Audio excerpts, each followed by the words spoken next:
The passage from 1 Kings chapter 12, verses 25 to 33, describes the actions and decisions of Jeroboam, the first king of the northern kingdom of Israel, after the division of the united monarchy following King Solomon's reign.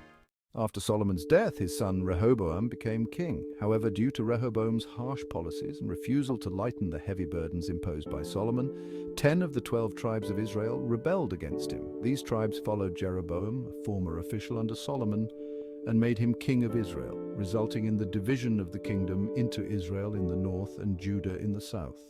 1 Kings chapter 12, verses 25 to 33, Jeroboam fortifies Shechem in the hill country of Ephraim and makes it his capital. He also builds up the town of Peniel, establishing his rule and securing his kingdom. Jeroboam fears that if his people continue to go to Jerusalem, located in Judah, to offer sacrifices at the temple, they might shift their allegiance back to Rehoboam. This could lead to his own downfall and possibly his death. To prevent this, Jeroboam seeks advice and decides to create 2 golden calves, telling the people that these are the gods who brought them out of Egypt. This is a direct attempt to divert religious practices away from Jerusalem.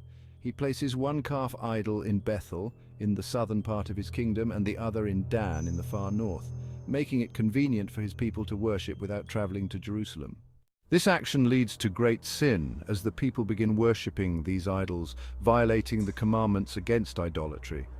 Jeroboam further entrenches idolatry by setting up buildings at pagan shrines and appointing priests from non-Levitical tribes, thus disregarding the established priestly order.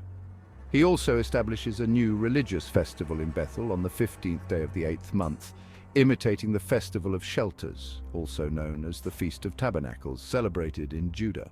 He himself offers sacrifices at this festival, further legitimizing the new religious practices.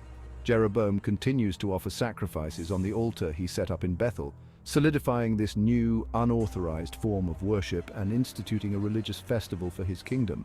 Jeroboam's actions are driven by political motives to secure his rule and prevent the reunification of the kingdom under Rehoboam. However, his decisions lead to the establishment of idolatry and unauthorized religious practices, which are seen as great sins in the biblical narrative.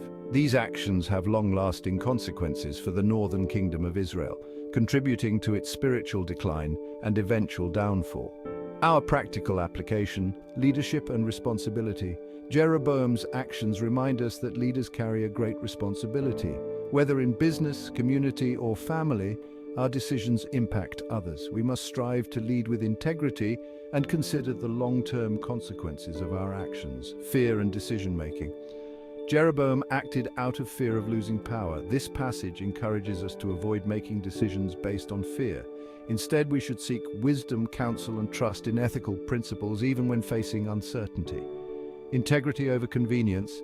Jeroboam chose convenience over righteousness by setting up golden calves to prevent his people from going to Jerusalem.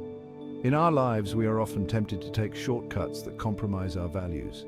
This passage urges us to remain steadfast in our convictions, even when the easier path seems attractive. Spiritual priorities.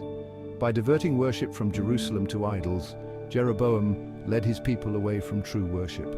Today, we must be vigilant about our spiritual priorities, ensuring that our actions and decisions align with our faith and values.